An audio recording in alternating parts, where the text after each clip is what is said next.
നമസ്കാരം. മാസ്റ്ററിങ് എഡ്യൂടെക്കിലേക്ക് എല്ലാവർക്കും സ്വാഗതം. അപ്പോൾ കഴിഞ്ഞ ക്ലാസ്സിൽ നമ്മൾ ഹോം ടാബാണ് പഠിച്ചത്. ഹോം ടാബും അതിനകത്ത് വരുന്ന ആദ്യത്തെ ഗ്രൂപ്പായ ക്ലിപ്പ് ബോർഡ് ബ്ലോക്കും നമ്മൾ നോക്കി. അതിനകത്തുള്ള ഓപ്ഷൻസായ cut, copy, paste, format painter ഇത്രയുമാണ് നമുക്ക് നോക്കിയത്. ഇനി നമുക്ക് അടുത്ത ഗ്രൂപ്പ് ഏതാണ്? ഫോണ്ട് ഗ്രൂപ്പാണ്. അപ്പോൾ ഫോണ്ട് ഗ്രൂപ്പിനകത്തുള്ള ഓപ്ഷൻസ് ഏതൊക്കെയാണെന്ന് നോക്കാം. ഫോണ്ട് ഗ്രൂപ്പിനകത്ത് ആദ്യം വരുന്നത് എന്താണ്? ഫോണ്ടാണ്. ഫോണ്ട് അല്ലെങ്കിൽ ഫോണ്ട് ഫേസ് എന്ന് പറയും. ഫോണ്ടിൻ്റെ ഷോർട്ട് കട്ട് കീ Ctrl+Shift+F ആണ്. അപ്പോൾ നമ്മൾ സെലക്ട് ചെയ്യുക. അപ്പോൾ ഫോണ്ട് ചേഞ്ച് ചെയ്യാൻ കണ്ടോ, ഈ ആരോയിൽ ക്ലിക്ക് ചെയ്യുമ്പോൾ പല രീതിയിലുള്ള ഫോണ്ട് ഉണ്ട്. ഈ ഫോണ്ട് ചേഞ്ച് ചെയ്യാൻ വേണ്ടിയിട്ടാണ് നമ്മൾ ഏത് യൂസ് ചെയ്യുന്നത്? ഫോണ്ട് എന്ന് പറയുന്ന ഓപ്ഷൻ യൂസ് ചെയ്യുന്നത്. ഇപ്പം ഞാനൊരു എക്സാമ്പിൾ കാണിച്ചു തരാം.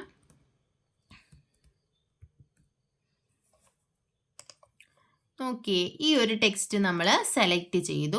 സെലക്ട് ചെയ്തതിന് ശേഷം ഇവിടെ ഫോണ്ട് നമ്മൾ കൊടുത്തു. കണ്ടോ, നമ്മൾ ഏത് ഫോണ്ട് സെലക്ട് ചെയ്യുന്നോ ആ ഫോണ്ടിനനുസരിച്ചിട്ട് ഇവിടെ ഫോണ്ട് ചേഞ്ച് ആകുന്നുണ്ട്.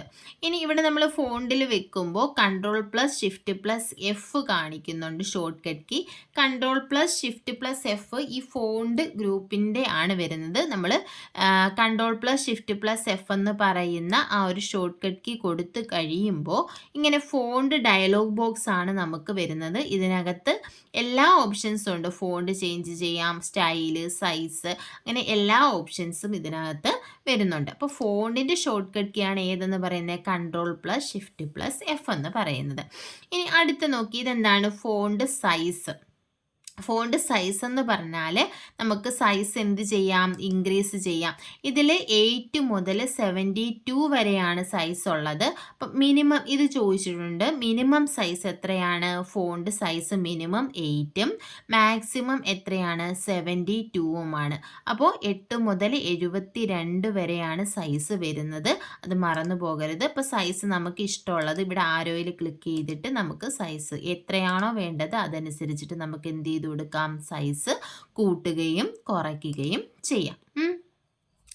ഇനി അടുത്ത് വരുന്ന ഓപ്ഷൻ ഇവിടെ ഗ്രോ ഫോണ്ട്, ഷ്രിങ്ക് ഫോണ്ട്, രണ്ട് ഓപ്ഷൻസ് ഉണ്ട്. Grow font and shrink font. അപ്പോൾ ഗ്രോ ഫോണ്ട് എന്ന് പറഞ്ഞാൽ ആ പേരിൽ തന്നെയുണ്ട്. എന്താണ് ഗ്രോ ഫോണ്ട്? ഫോണ്ട് വലുതാക്കുക. അപ്പോൾ നമ്മളിവിടെ പറഞ്ഞു നമുക്ക് മാക്സിമം എത്രയാണ്? 72 വരെ നമുക്കിവിടെ എന്ത് ചെയ്യാം? ഇൻക്രീസ് ചെയ്യാം. ഇനി അതിൽ കൂടുതലും നമുക്ക് ഇൻക്രീസ് ചെയ്യണമെങ്കിൽ, അതിൽ കൂടുതലും എന്നല്ല പറയുന്നത്, ഒരു ഫിക്സഡ് സൈസ് വെച്ചിട്ട് നമുക്ക് ഇൻക്രീസ് ചെയ്യാനാണ് ഏത് യൂസ് ചെയ്യുന്നത്? ഗ്രോ ഫോണ്ട് യൂസ് ചെയ്യുന്നത്. ഇപ്പോൾ ഗ്രോ ഫോണ്ട് എന്ന് പറഞ്ഞാൽ ഗ്രോ ഫോണ്ടിൻ്റെ shortcut key Ctrl+Greater than ആണ്. ഇപ്പം നമ്മുടെ ഈ ടെക്സ്റ്റ് സെലക്ട് ചെയ്തിട്ടുണ്ട്. ഈ ടെക്സ്റ്റിന് നമുക്ക് എന്ത് കൊടുക്കാം? ഗ്രോ ഫോണ്ട് കൊടുത്ത് നോക്കാം. ഗ്രോ ഫോണ്ട് എന്ന് പറയുമ്പോൾ ഇതിൽ ക്ലിക്ക് ചെയ്താൽ നമുക്ക് ഇങ്ങനെ കണ്ടോ സൈസ് കൂട്ടാം. ഇപ്പോൾ കണ്ടില്ലേ, ഇവിടെ 72 കഴിഞ്ഞും പോയി 80, 90, 100 കണ്ടോ 10 വീതമാണ് ഇവിടെ കൂടി പോകുന്നത്. 120, 130. ഇപ്പം അത് കഴിഞ്ഞിട്ട് ഇപ്പം ഇത് ഗ്രോ ഫോണ്ടാണ്. അത് കഴിഞ്ഞിട്ട് തൊട്ടിപ്പുറത്തുള്ളത് എന്താണ്? ഷ്രിങ്ക് ഫോണ്ടാണ്. ഷ്രിങ്ക് ഫോണ്ട് എന്ന് പറഞ്ഞാൽ ആ ഒരു ഫിക്സഡ് പോയിന്റ് വെച്ചിട്ട് എന്ത് ചെയ്യും? നമുക്ക് ഫോണ്ട് സൈസ് കുറച്ച് കൊണ്ടുവരാൻ വേണ്ടിയിട്ടാണ് ഏത് യൂസ് ചെയ്യുന്നത്? ഷ്രിങ്ക് ഫോണ്ട് യൂസ് ചെയ്യുന്നത്. അപ്പോൾ grow font and shrink font. ഇനി ഗ്രോ ഫോണ്ടിൻ്റെ shortcut key Ctrl+Greater than, shrink ഫോണ്ടിൻ്റെ ഷോർട്ട് കട്ട് കീ എന്ന് പറയുന്നത് Ctrl+Less than. ഇപ്പം നിങ്ങളൊരു കാര്യം മനസ്സിലാക്കുക. ഇപ്പോൾ നമ്മൾ ചിലതിൽ മാത്രം ചില ക്വസ്റ്റ്യൻസിൽ Ctrl+Shift+Greater than എന്ന് കാണും. എന്താ കാര്യം എന്ന് വെച്ചാൽ, ഇപ്പോൾ നമ്മൾ ഒരു കീ അല്ലെങ്കിൽ കീബോർഡിൽ ഒരു എന്താണ് കീ എടുക്കുമ്പോൾ ആ കീയിൽ 2 സിമ്പിൾസ് കാണാം ഇല്ലേ? ഇപ്പോൾ മുകളിൽ ഒരു സിമ്പിളും താഴെ ഒരു സിമ്പിളും കാണും. താഴത്തെ സിമ്പിൾ നമ്മൾ നോർമലായിട്ട് യൂസ് ചെയ്യും. മുകളിലത്തെ സിമ്പിൾ നമ്മൾ ഷിഫ്റ്റ് പ്രസ് ചെയ്തിട്ടാണ് യൂസ് ചെയ്യുന്നത്. അല്ലെങ്കിൽ ഇപ്പോൾ 1 2 3 നമ്പർ കീ ഉള്ളതിൽ ഇപ്പോൾ 3 പറയുന്ന നമ്പർ എടുത്തു കഴിഞ്ഞാൽ അതിൻ്റെ മുകളിൽ എന്ത് കാണും? ഹാഷ് കാണും. അപ്പോൾ ആ ഹാഷ് സിമ്പിൾ യൂസ് ചെയ്യണമെങ്കിൽ നമ്മൾ ഷിഫ്റ്റ് യൂസ് ചെയ്യണം. അപ്പോൾ ചില ഓപ്ഷൻസിൽ ചില സമയത്ത് അങ്ങനെ ചോദിക്കാറുണ്ട്. അപ്പോൾ ഇവിടെ നമ്മുടെ ഗ്രേറ്റർ ദാൻ സിമ്പലും ലെസ് ദാൻ സിമ്പലും മുകളിലാണ് വരുന്നത്. അതുകൊണ്ട് ഷിഫ്റ്റ് കൂട്ടി പറഞ്ഞാലും തെറ്റല്ല. അപ്പോൾ അത് മനസ്സിലാക്കി വെച്ചിരുന്നാൽ മതി. ഷോർട്ട് കട്ട് കീ ഗ്രോ ഫോണ്ടിൻ്റെ Ctrl+Greater than ആണ്. ചില സമയത്ത് ഓപ്ഷനിൽ Ctrl+Greater than എന്നുണ്ടെങ്കിൽ ഗ്രേറ്റർ ദാൻ തന്നെ എഴുതുക. ചില സമയത്ത് ഇപ്പോൾ Ctrl+Shift+Greater than ആണ് വന്നിരിക്കുന്നതെങ്കിൽ നമുക്കത് യൂസ് ചെയ്യാം. എന്ന് വെച്ചാൽ രണ്ടും ഒരു കീയിലാണ് വരുന്നത്. അതാണ് പറഞ്ഞത്. അപ്പോൾ നോക്കിയേ, Ctrl+Greater than ആണ് ഗ്രോ ഫോണ്ട്. അതുപോലെ തന്നെ ഷ്രിങ്ക് ഫോണ്ട് എന്ന് പറഞ്ഞാൽ Ctrl+Less than ആണ് ഷ്രിങ്ക് ഫോണ്ട്. അപ്പോൾ ഗ്രോ ഫോണ്ടിൻ്റെ shortcut key Ctrl+Greater than, shrink ഫോണ്ടിൻ്റെ ഷോർട്ട് കട്ട് കീ എന്ന് പറയുന്നത് Ctrl+Less than ആണ്. ഇപ്പോൾ ഞാൻ കാണിച്ചു തരാം. Ctrl+Greater than ഞാൻ കൊടുത്തു നോക്കട്ടെ. Ctrl+Greater than കൊടുത്തു കഴിയുമ്പോൾ ദേ കണ്ടോ, ഇപ്പം ഞാൻ വെറുതെ Ctrl+Greater than ഇങ്ങനെ പ്രസ് ചെയ്താൽ അതിന് ഒരനക്കവും വരത്തില്ല. അല്ലെങ്കിൽ ഞാൻ വെറും Ctrl+Less than സിമ്പൽ, ആ ഒരു സിമ്പലിൽ ജസ്റ്റ് ആ ഒരു കീയിൽ പ്രസ് ചെയ്താൽ ഒന്നും വരത്തില്ല. പക്ഷേ Greater than, Less than work ചെയ്യണമെങ്കിൽ നമ്മൾ എന്തിൽ കൂടെ യൂസ് ചെയ്യണം? ഷിഫ്റ്റ് കീ യൂസ് ചെയ്യണം. അപ്പം ഞാൻ കൺട്രോളും ഷിഫ്റ്റും Greater than കൂടി പ്രസ് ചെയ്തു. കണ്ടോ, സൈസ് കൂടുന്നുണ്ട്. ഇനി കൺട്രോളും ഷിഫ്റ്റും Less than കീ കൂടിയാണ് പ്രസ് ചെയ്യുന്നത്. അപ്പോഴാണ് സൈസ് കുറയുന്നത്. അതാണ് അതിൻ്റെ ഡിഫറൻസ്. ഇനി നോക്കിയാൽ അടുത്ത കീ എന്താണ് ഫോണ്ട് ഗ്രൂപ്പിൽ വരുന്നത്? ബോൾഡ് അല്ലേ? അപ്പം നമുക്ക് ഈ ഒരു ടെക്സ്റ്റിനെ കുറച്ച് ബോൾഡ് ആക്കണമെങ്കിൽ ഏത് യൂസ് ചെയ്യാം? ബോൾഡ്, ബി യൂസ് ചെയ്യാം. ബോൾഡിൻ്റെ ഷോർട്ട് കട്ട് കീ ആണ് എന്ത്? Ctrl+B ആണ് ബോൾഡിൻ്റെ ഷോർട്ട് കട്ട് കീ. ഇപ്പോൾ കുറച്ച് ബോൾഡ് ആയില്ലേ? ഇവിടെ ബോൾഡ് സെലക്റ്റഡ് ആണല്ലോ. ഇനി ബോൾഡ് വേണ്ടാന്നുണ്ടെങ്കിൽ ഞാൻ ഇത് ഒന്നുകൂടെ ക്ലിക്ക് ചെയ്ത് കഴിഞ്ഞാൽ ആ ബോൾഡ് മാറും. അപ്പോൾ ഇതിനെ കാണിച്ചു തരാം. ഇതിൽ ക്ലിക്ക് ചെയ്തു, ബോൾഡ് കൊടുത്തു. കണ്ടോ, കുറച്ചൊന്ന് ഡാർക്കായി. വീണ്ടും വേണ്ടാന്നുണ്ടെങ്കിൽ എന്തെങ്കിലും നമുക്ക് ഹൈലൈറ്റ് ചെയ്ത് കാണിക്കാനാണ് ഏത് യൂസ് ചെയ്യുന്നത്? ബോൾഡ്. വേണ്ടാന്നുണ്ടെങ്കിൽ അത് ബോൾഡ് മാറും. ഇനി അടുത്തത് എന്താണ്? ഇറ്റാലിക്സ്. ഈ ഐ എന്താണ്? ഇറ്റാലിക്സ്. ഇറ്റാലിക്സ് എന്ന് പറഞ്ഞാൽ ഒരു ഇറ്റാലിസൈസ് ചെയ്ത് ചരിഞ്ഞ രീതിയിൽ അക്ഷരം വരാൻ വേണ്ടിയിട്ടാണ് ഏത് യൂസ് ചെയ്യുന്നത്? ഇറ്റാലിക്സ്. കണ്ടോ, ഇപ്പോൾ ഒന്ന് ചരിഞ്ഞില്ലേ? ഒന്നുകൂടെ ക്ലിക്ക് ചെയ്ത് അത് നേരെയാകും. അപ്പം ഇതാണ് ഇറ്റാലിക്സ്. ഇറ്റാലിക്സിൻ്റെ ഷോർട്ട് കട്ട് കീ Ctrl+I. അവിടെ PDF നോട്ട്സിൽ ഷോർട്ട് കട്ട് കീസ് എല്ലാം നിങ്ങൾക്ക് കിട്ടും. പിന്നെ ഇതിൻ്റെ കൂട്ടത്തിൽ ഞാൻ ഇവിടെ എഴുതി കാണിക്കുന്നതിൽ അത്രയും സമയം കൂടെ കളയുന്നില്ല. അപ്പോൾ ഞാൻ പറയുന്നതിൻ്റെ കൂട്ടത്തിൽ വേണമെന്നുണ്ടെങ്കിൽ ഒന്ന് എഴുതിയെടുക്കുക. അപ്പോൾ ബോൾഡിൻ്റെ ഷോർട്ട് കട്ട് കീ Ctrl+B, അത് നമുക്ക് ആ പേരിൽ നിന്ന് തന്നെ കിട്ടും. Bold B. ഇറ്റാലിക്സ് I ഏതാണ്? Ctrl+I. അടുത്ത് വരുന്നത് അണ്ടർലൈൻ ആണ്. Ctrl+U. കണ്ടോ, Ctrl+U കൊടുത്തു കഴിഞ്ഞാൽ എന്ത് വരും? അണ്ടർലൈൻ വരും. അല്ലെങ്കിൽ ഈ ഓപ്ഷനിൽ ക്ലിക്ക് ചെയ്തിട്ട് നമുക്ക് അണ്ടർലൈൻ കൊടുക്കാം. പിന്നെ വരുന്നത് എന്താണെന്ന് വെച്ചാൽ സ്ട്രൈക്ക് ത്രൂ ആണ്. സ്ട്രൈക്ക് ത്രൂ എന്ന് പറഞ്ഞാൽ ഇതും പലതവണ എക്സാമിന് ചോദിച്ചിട്ടുണ്ട്. Which option is used to draw a line through a selected text? നമ്മൾ സെലക്ട് ചെയ്തിരിക്കുന്ന ടെക്സ്റ്റിലൂടെ ഒരു ലൈൻ ഡ്രോ ചെയ്യാൻ വേണ്ടി യൂസ് ചെയ്യുന്ന ഓപ്ഷൻ ഏതാണ്? Strike through. കണ്ടോ, ഇവിടെ ABC എന്ന് എഴുതി നടുക്കൂടെ ഒരു വരയുണ്ട്. അതുപോലെ ഇപ്പം ഞാൻ സ്ട്രൈക്ക് ത്രൂ കൊടുത്ത് കാണിച്ചു തരാം. കണ്ടോ, സ്ട്രൈക്ക് ത്രൂ കൊടുത്തു കഴിഞ്ഞപ്പോൾ ഇതിൻ്റെ നടുക്കൂടി ഒരു ലൈൻ വന്നു. അപ്പോൾ ഇത് പലതവണ എക്സാമിന് ചോദിച്ചിട്ടുള്ളതാണ്. Which option is used to draw a line through a selected text? ഇനി അടുത്ത എന്താണ്? സബ്സ്ക്രിപ്റ്റ്. സബ്സ്ക്രിപ്റ്റ് എന്ന് പറഞ്ഞാൽ ഇപ്പം നമ്മൾ H2O എന്ന് എഴുതുമ്പോൾ 2 എവിടെയാണ് വരുന്നത്? താഴെയല്ലേ വരുന്നത്? ആ ഫോർമാറ്റിൽ വരാൻ വേണ്ടിയിട്ടാണ് നമ്മൾ ഏത് യൂസ് ചെയ്യുന്നത്? സബ്സ്ക്രിപ്റ്റ് യൂസ് ചെയ്യുന്നത്. നോക്കിയേ, H2O. ഞാൻ ഇവിടെ H2O എന്ന് എഴുതി. ഈ 2 ഇങ്ങനെയാണോ നമുക്ക് വരേണ്ടത്? അല്ല. അതിനെ നമുക്ക് കുറച്ചും കൂടി ആ ഒരു ലൈനിന്, അതായത് നമ്മൾ ടൈപ്പ് ചെയ്യുന്ന ലൈനിന് തൊട്ട് താഴെയായിട്ട് ടെക്സ്റ്റ് വരാൻ വേണ്ടിയിട്ടാണ് സബ്സ്ക്രിപ്റ്റ് യൂസ് ചെയ്യുന്നത്. അപ്പോൾ ഈ 2 സെലക്ട് ചെയ്തു. എന്നിട്ട് ഞാനിവിടെ എന്ത് കൊടുത്തു? സബ്സ്ക്രിപ്റ്റ് കൊടുത്തു. കണ്ടോ, അപ്പോൾ അതെവിടെ പോയി? താഴെ പോയി. ഇതേപോലെയാണ് ഏത്? Super script. സൂപ്പർ സ്ക്രിപ്റ്റ് എന്ന് പറഞ്ഞാൽ ഇപ്പോൾ A സ്ക്വയർ എന്ന് കൊടുത്തു കഴിഞ്ഞാൽ നമുക്ക് എവിടെയാണ് വരേണ്ടുന്നത്? A സ്ക്വയറിൻ്റെ 2 എവിടെയാണ് വരേണ്ടത്? മുകളിലാണ് വരേണ്ടത്. അപ്പം നമ്മളത് സെലക്ട് ചെയ്തിട്ട് എന്ത് കൊടുക്കുക? സൂപ്പർ സ്ക്രിപ്റ്റ് കൊടുക്കുക. കണ്ടോ, അപ്പോൾ എവിടെ പോകും? അത് മുകളിൽ പോകും. അപ്പോൾ ഇത് സബ്സ്ക്രിപ്റ്റ്, ഇത് സൂപ്പർ സ്ക്രിപ്റ്റ്. ഇനി സബ്സ്ക്രിപ്റ്റിൻ്റെ ഷോർട്ട് കട്ട് കീ എന്താണ്? Ctrl+= ആണ് സബ്സ്ക്രിപ്റ്റിൻ്റെ ഷോർട്ട് കട്ട് കീ. അപ്പോൾ സബ്സ്ക്രിപ്റ്റ് വരണം എന്നുണ്ടെങ്കിൽ നമ്മൾ ടെക്സ്റ്റ് സെലക്ട് ചെയ്യുക, കൺട്രോൾ കീയും ഈക്വൽ കീയും കൂടി പ്രസ് ചെയ്യുക. കണ്ടോ, അത് കഴിഞ്ഞിട്ട് എന്താണ്? സൂപ്പർ സ്ക്രിപ്റ്റ് ആണെങ്കിൽ അതിൻ്റെ ഷോർട്ട് കട്ട് കീ Ctrl+Shift+= ആണ്. അപ്പോൾ കൺട്രോളും Shift+= എന്ന് പറഞ്ഞാൽ അവിടെ ഏത് സിമ്പിളാണ് വരുന്നത്? പ്ലസ്. ഒന്നുകിൽ നമുക്ക് Ctrl++ എന്ന് പറയാം, അല്ലെങ്കിൽ Ctrl+Shift+= എന്ന് പറയാം. പക്ഷെ ഇവിടെ കാണിച്ചിരിക്കുന്നത് കണ്ടോ നിങ്ങൾ? ഇവിടെ എഴുതി കാണിക്കുന്നത് എന്താണ്? Control plus shift plus plus എന്നാണ് കാണിക്കുന്നത്. അതായത് കൺട്രോളും ഷിഫ്റ്റും, അതായത് പ്ലസ് വരണമെങ്കിൽ നമ്മൾ എന്ത് കീ പ്രസ് ചെയ്തേ പറ്റൂ? ഷിഫ്റ്റ് കീ പ്രസ് ചെയ്തേ പറ്റൂ. അപ്പോൾ അങ്ങനെയും പഠിച്ചു വെക്കാം. ഇത് രണ്ടും ഓർത്തിരുന്നാൽ മതി. അതായത് ഷിഫ്റ്റ് കീയും ഈക്വലും ഒന്നിലാണ് വരുന്നത്. അപ്പോൾ നമുക്ക് കൺട്രോൾ പ്ലസ് ഷിഫ്റ്റ് പ്ലസ് ഈക്വലിനോ, അല്ലെങ്കിൽ control plus shift plus plus എന്നോ, അല്ലെങ്കിൽ കൺട്രോൾ പ്ലസ് പ്ലസ് എന്നോ ഒക്കെ നമുക്ക് പറയാം. അപ്പോൾ ഏതാണ്? സൂപ്പർ സ്ക്രിപ്റ്റ് ആണെങ്കിൽ control plus shift plus plus use ചെയ്യുക. കണ്ടോ? അപ്പോൾ എന്ത് ചെയ്തു? മുകളിൽ പോയി. ഇനി സബ്സ്ക്രിപ്റ്റ് ആണെങ്കിൽ കൺട്രോൾ പ്ലസ് ഈക്വൽ, അവിടെ ഷിഫ്റ്റിൻ്റെ ആവശ്യമില്ല, ഈക്വൽ താഴെയാണ് വരുന്നത് ആ കീയിൽ. അപ്പോൾ സബ്സ്ക്രിപ്റ്റ് കൺട്രോൾ പ്ലസ് ഈക്വലും, സൂപ്പർ സ്ക്രിപ്റ്റ് ആണെങ്കിൽ കൺട്രോൾ പ്ലസ് ഷിഫ്റ്റ് പ്ലസ് ഈക്വലും വരും. ഇനി നോക്കിയേ, അടുത്തത് ചേഞ്ച് കേസ് ആണ്. ചേഞ്ച് കേസ് എന്ന് പറയുമ്പോൾ മെയിനായിട്ടും 5 ചേഞ്ച് കേസ് ഓപ്ഷൻസ് ആണുള്ളത്.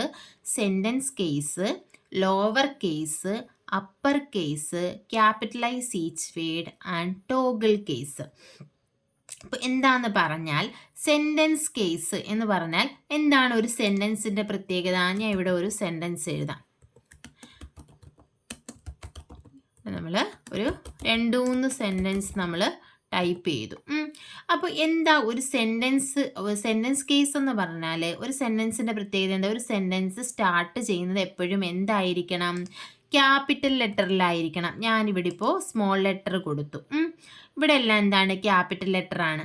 അപ്പം നമ്മൾ ചുമ്മാ ടൈപ്പ് ചെയ്തു പോയി, ഈ റൂൾസ് ഒന്നും നോക്കിയിട്ടില്ല. അപ്പം നമുക്ക് സെൻറ്റൻസ് കേസിലാക്കണമെങ്കിൽ ആ സെൻറ്റൻസ് അല്ലെങ്കിൽ ആ പാരഗ്രാഫ് സെലക്ട് ചെയ്യുക. ഇതിനകത്ത് സെൻറ്റൻസ് കേസ് കൊടുക്കുക. സെൻറ്റൻസ് കേസ് കൊടുത്തപ്പോൾ വന്ന മാറ്റം കണ്ടോ? ഈ ജെ എന്ന് പറയുന്ന നേരത്തെ എന്തായിരുന്നു? Control Z. ഞാൻ അണ്ടു കൊടുത്ത് കാണിക്കാം. ഇവിടെ എന്തായിരുന്നു? സ്മോൾ ലെറ്റർ ആയിരുന്നു. ഇപ്പം നമ്മൾ സെൻറ്റൻസ് കേസ് കൊടുത്തു കഴിഞ്ഞപ്പോൾ അത് എന്തായി മാറി? ക്യാപിറ്റൽ ലെറ്റർ ആയിട്ട് മാറി. കണ്ടോ? ഇതാണ് സെൻറ്റൻസ് കേസ്. അടുത്ത രണ്ടാമത്തെ option lower case. Lower case എന്ന് പറഞ്ഞാൽ എന്താണ്? എല്ലാം സ്മോൾ ലെറ്റർ ആകും. ഇവിടെ നമ്മുടെ ഫസ്റ്റ് സെൻറ്റൻസിൻ്റെ ഫസ്റ്റ് ലെറ്റർ ക്യാപിറ്റൽ ആണല്ലോ. ഇനി നമ്മൾ ലോവർ കേസ് കൊടുത്തു നോക്കാം. ലോവർ കേസ് കൊടുത്തു കഴിയുമ്പോൾ എല്ലാം എന്തായി മാറും? സ്മോൾ ലെറ്ററായി മാറും. ഇനി അടുത്ത മൂന്നാമത്തെ ഓപ്ഷൻ എന്ന് പറഞ്ഞാൽ അപ്പർ കേസ് ആണ്. അപ്പർ കേസ് കൊടുത്തു കഴിഞ്ഞാൽ എല്ലാം എന്താകും? ക്യാപിറ്റൽ ലെറ്റർ ആയിട്ട് മാറും.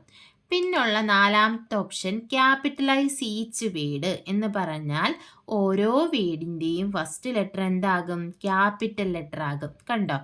ആദ്യത്തെ വേർഡിൻ്റെ ഫസ്റ്റ് ലെറ്റർ ക്യാപിറ്റൽ, രണ്ടാമത്തെ വേർഡിൻ്റെ ഫസ്റ്റ് ലെറ്റർ ക്യാപിറ്റൽ, അങ്ങനെ എല്ലാ വേർഡിൻ്റെയും ഫസ്റ്റ് ലെറ്റർ ക്യാപിറ്റൽ ലെറ്റർ ആകും. ഇനി ലാസ്റ്റ് ഓപ്ഷനാണ് ടോഗിൾ കേസ്. ടോഗിൾ കേസ് എന്ന് പറഞ്ഞാൽ നമ്മുടെ ഇതിൽ ക്യാപിറ്റൽ ലെറ്റർ ഉള്ളത് സ്മോളും സ്മോൾ ലെറ്റർ ഉള്ളത് എന്തായും മാറും? ക്യാപിറ്റൽ ലെറ്റർ ആയും മാറും. ഇപ്പം നോക്കിയേ, ഇതിനകത്ത് ഇവിടെ ക്യാപിറ്റൽ ലെറ്റർ ഉള്ളത് നമുക്ക് ടോഗിൾ കേസ് കൊടുത്തു നോക്കാം. ഇനി ടോഗിൾ കേസ് കൊടുത്തു. ടോഗിൾ കേസ് കൊടുത്തപ്പോൾ കണ്ടോ? ഫസ്റ്റ് ക്യാപിറ്റൽ ആയിരുന്നത് സ്മോളായി, ബാക്കിയെല്ലാം എന്തായി? ക്യാപിറ്റൽ ലെറ്ററായി. ഇവിടെയും ക്യാപിറ്റൽ ഉണ്ടായിരുന്ന എഫ് എന്തായി? സ്മോളായി, ബാക്കിയെല്ലാം ക്യാപിറ്റൽ ലെറ്ററായി. അപ്പോൾ ചേഞ്ച് കേസ് ഓപ്ഷൻസ് എത്ര എണ്ണമാണെന്ന് പഠിച്ചു വെക്കുക. ചേഞ്ച് കേസിൽ വരുന്ന ഓപ്ഷൻസ് എന്ന് പറയുന്നത് 5 എണ്ണമാണ്. Sentence case, lower case, upper case, capitalise each word and toggle case. ഈ 5 എണ്ണമാണ് ഏത്? ചേഞ്ച് കേസ് ഓപ്ഷൻസ് എന്ന് പറയുന്നത്. ചേഞ്ച് കേസ് ഓപ്ഷൻസ് ഏത് ഗ്രൂപ്പിനകത്താണുള്ളത്? ഫോണ്ട് ഗ്രൂപ്പിനകത്താണുള്ളത്. ഇനി അടുത്തതെന്ന് പറയുന്നത് ഹൈലൈറ്റ് ആണ്. Text highlight colour. അപ്പോൾ ഈ ഒരു പാരഗ്രാഫിൽ നമുക്ക് ഏതെങ്കിലും ഇമ്പോർട്ടൻ്റ് ആയിട്ടുള്ള ടെക്സ്റ്റ് ഉണ്ട്, അതിനെ ഹൈലൈറ്റ് ചെയ്യണമെങ്കിൽ ആ ടെക്സ്റ്റ് സെലക്ട് ചെയ്യുക. ഇവിടെ കണ്ടോ ഹൈലൈറ്റ്, ഈ ആരോയിൽ ക്ലിക്ക് ചെയ്ത ഹൈലൈറ്റ് കളേഴ്സ് ഉണ്ട്. ഇതിൽ ഏത് കളർ വേണമെന്ന് വെച്ചാൽ അത് നമുക്ക് ചൂസ് ചെയ്യാം. ഇങ്ങനെ ആ ഒരു ടെക്സ്റ്റിനെ നമുക്ക് ഹൈലൈറ്റ് ചെയ്ത് കാണിക്കാം. ഇനി ഇതിനകത്ത് വരുന്ന അടുത്ത ഓപ്ഷൻ ഫോണ്ട് കളറാണ്. അതായത് നമ്മൾ ഈ കൊടുത്തിരിക്കുന്ന ടെക്സ്റ്റിന് ഏതെങ്കിലും ഫോണ്ട് കൊടുക്കണം, അതായത് ഏതെങ്കിലും കളർ കൊടുക്കണം. അതിന് വേണ്ടിയിട്ടാണ് ഫോണ്ട് കളർ യൂസ് ചെയ്യുന്നത്. ഇവിടെയും ആരോ ഉണ്ട്, കണ്ടോ? ഈ ആരോയിൽ ക്ലിക്ക് ചെയ്താൽ നമുക്ക് അവൈലബിൾ ആയിട്ടുള്ള കളേഴ്സ് ഉണ്ട്. അതുപോലെ തന്നെ മോർ കളേഴ്സ് എന്ന് പറയുന്ന ഓപ്ഷൻ ഉണ്ട്. ഇവിടുന്ന് വേണമെങ്കിൽ നമുക്ക് കളറ് കൊടുക്കാം. അപ്പം ഞാനിത് സെലക്ട് ചെയ്തു, ഇതിൽ നിന്നും ഒരു കളർ എടുത്ത് കൊടുത്തു. ബ്രൗൺ കൊടുക്കുക. ഈ കളർ നമ്മൾ കൊടുത്തു. അപ്പം ഇത്രയും ഓപ്ഷൻസ് ആണ് നമ്മളിവിടെ ചെയ്തത്. എന്തൊക്കെയായിരുന്നു ഫോണ്ടിൽ വന്നത്? Font face, font size, grow font, shrink font, bold, italic, underline, strike through, subscript, superscript, change case, highlight colour, text highlight കളറും ഫോണ്ട് കളർ. ഇത്രയും ഓപ്ഷനാണ് ഫോണ്ട് ഗ്രൂപ്പിനകത്തുള്ളത്. അപ്പോൾ ഈ ഒരു ടെക്സ്റ്റ് എടുത്തപ്പോൾ ഈ ടെക്സ്റ്റ് ഒന്ന് നിങ്ങൾ നോക്കി. ഈ ടെക്സ്റ്റിൽ നമ്മൾ എന്തൊക്കെ ചെയ്തിട്ടുണ്ട്? ഇതിനകത്ത് നമ്മൾ ബോൾഡ് ആക്കിയിട്ടുണ്ട്. അതുപോലെ തന്നെ സ്ട്രൈക്ക് ത്രൂ ഉണ്ട്, ഇറ്റാലിക്സ് ആക്കിയിട്ടുണ്ട്, നമ്മൾ ഇതിന് കളർ കൊടുത്തിട്ടുണ്ട് ഇല്ലേ?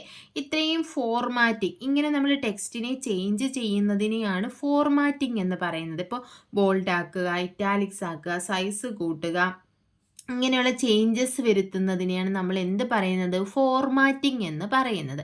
അപ്പം ഞാൻ ഈ ടെക്സ്റ്റിന് ഇത്രയും ഫോർമാറ്റിംഗ് കൊടുത്തിട്ടുണ്ട്. അപ്പം നമ്മളിവിടെ കഴിഞ്ഞ ക്ലാസ്സിൽ പറഞ്ഞു ക്ലിപ്പ് ബോർഡിൽ നമ്മൾ പറയാതെ പോയ ഒരു കാര്യമുണ്ട്. എന്താണ്? Format painter. അന്നേരം നമ്മൾ പറഞ്ഞു ഫോർമാറ്റിങ്ങിനെ കോപ്പി ചെയ്യാനാണ് ഫോർമാറ്റ് പെയിൻറ്റർ യൂസ് ചെയ്യുന്നതെന്ന്. അപ്പം നമ്മൾ എന്ത് ചെയ്യണം? ഇപ്പോൾ ഇവിടെ ഈ ഒരു ടെക്സ്റ്റിന് ഇത്രയും ഫോർമാറ്റിംഗ് ഞാൻ ചെയ്തിട്ടുണ്ട്. ഇതേ ഫോർമാറ്റിംഗ് എനിക്ക് ഈ ഒരു ടെക്സ്റ്റിന് വരണമെങ്കിൽ നമുക്ക് ഏത് യൂസ് ചെയ്യാം? ഫോർമാറ്റ് പെയിൻറ്റർ യൂസ് ചെയ്യാം. എങ്ങനെയാണെന്നല്ലേ? ഇപ്പം നമ്മൾ ആദ്യമേ ഫോർമാറ്റിംഗ് ചെയ്ത ടെക്സ്റ്റ് സെലക്ട് ചെയ്യുക. അതിനുശേഷം ഫോർമാറ്റ് പെയിൻറ്ററിൽ ക്ലിക്ക് ചെയ്യുക. അതിനുശേഷം എന്ത് ചെയ്യുക? ഇപ്പം നമ്മൾ ഫോർമാറ്റ് പെയിൻറ്ററിൽ ക്ലിക്ക് ചെയ്ത് കഴിഞ്ഞപ്പോൾ നമ്മുടെ മൗസിൻ്റെ കഴ്സർ ഒരു ബ്രഷ് പോലെ വന്നത് കണ്ടോ? ഇനി നമുക്ക് ഏത് ടെക്സ്റ്റിനാണോ ഈ ഫോർമാറ്റിംഗ് കൊടുക്കേണ്ടത് ആ ടെക്സ്റ്റ് സെലക്ട് ചെയ്യുക. സെലക്ട് ചെയ്ത് കഴിഞ്ഞപ്പോൾ കണ്ടോ ഇതേ ഫോർമാറ്റിംഗ് ഇവിടെയും വന്നില്ലേ? ഇതിന് കൊടുത്തിട്ടുള്ള അതേ സ്ട്രൈക്ക് ത്രൂ ഉണ്ട്. അതുപോലെ തന്നെ എന്താണ് ആ സൈസാണ് ഇവിടെയും വന്നിരിക്കുന്നത്. അപ്പോൾ നമ്മൾ ഈ ഫോർമാറ്റിങ്ങിനെ ഇങ്ങോട്ടേക്ക് കോപ്പി ചെയ്യുകയാണ്. ഇപ്പം ഞാൻ ഫോർമാറ്റ് പെയിൻറ്ററിൽ ഈ ടെക്സ്റ്റ് സെലക്ട് ചെയ്തു. ഒരു വട്ടമാണ് ഫോർമാറ്റ് പെയിൻറ്ററിൽ ക്ലിക്ക് ചെയ്തത്. അതിനുശേഷം ഫോർമാറ്റിംഗ് കൊടുക്കേണ്ട ടെക്സ്റ്റ് ഞാൻ സെലക്ട് ചെയ്തു. കണ്ടോ? അപ്പം ആ ഒരു ബ്രഷ് ഒരു വട്ടം നമ്മൾ സെലക്ട് ചെയ്തപ്പോൾ മാറി. ഇനി ഞാൻ ഇത് സെലക്ട് ചെയ്താൽ അത് മാറുമോ? മാറത്തില്ല. എന്ന് വെച്ചാൽ നമ്മൾ ഫോർമാറ്റിംഗ് ഒരു വട്ടമാണ് ക്ലിക്ക് ചെയ്തത്.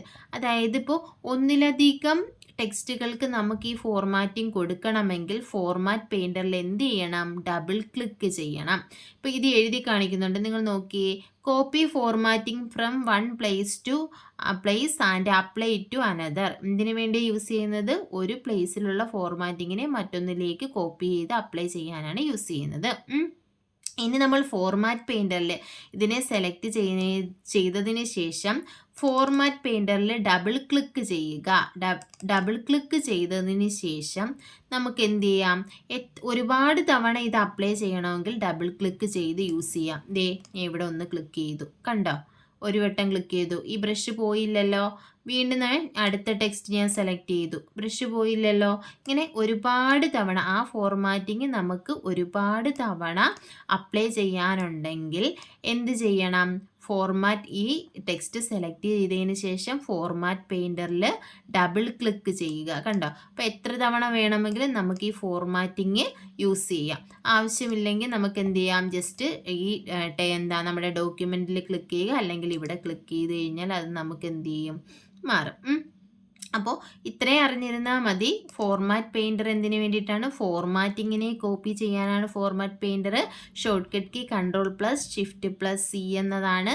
ഇനി ഒന്നിലധികം തവണ ഫോർമാറ്റിംഗ് നമുക്ക് പേസ്റ്റ് ചെയ്യണം, അപ്ലൈ ചെയ്യണമെന്നുണ്ടെങ്കിൽ ഫോർമാറ്റ് പെയിൻറ്ററിൽ എന്ത് ചെയ്യണം? ഡബിൾ ക്ലിക്ക് ചെയ്യണം. അടുപ്പിച്ച് 2 പ്രാവശ്യം മൗസ് വെച്ചിട്ട് നമ്മൾ ക്ലിക്ക് ചെയ്ത് കഴിഞ്ഞാൽ ഫോർമാറ്റ് പെയിൻറ്റർ എന്ത് ചെയ്യുക? ഒന്നിലധികം തവണ നമുക്ക് അപ്ലൈ ചെയ്യാം. അപ്പോൾ ഇത്രയും നിങ്ങൾക്ക് മനസ്സിലായി കാണുമെന്ന് വിശ്വസിക്കുന്നു. ഇന്ന് നമ്മൾ ഫോണ്ട് ഗ്രൂപ്പും ഫോർമാറ്റ് പെയിൻറ്ററുമാണ് ഡിസ്കസ് ചെയ്തത്. അടുത്ത ഗ്രൂപ്പ് അടുത്ത ക്ലാസ്സിൽ ഡിസ്കസ് ചെയ്യാം. ക്ലാസ്സുകൾ ഇഷ്ടപ്പെടുകയാണെന്നുണ്ടെങ്കിൽ ലൈക്ക് ചെയ്യുക, ഷെയർ ചെയ്യുക, അതുപോലെ കമൻറ്റ് ചെയ്യുക. താങ്ക്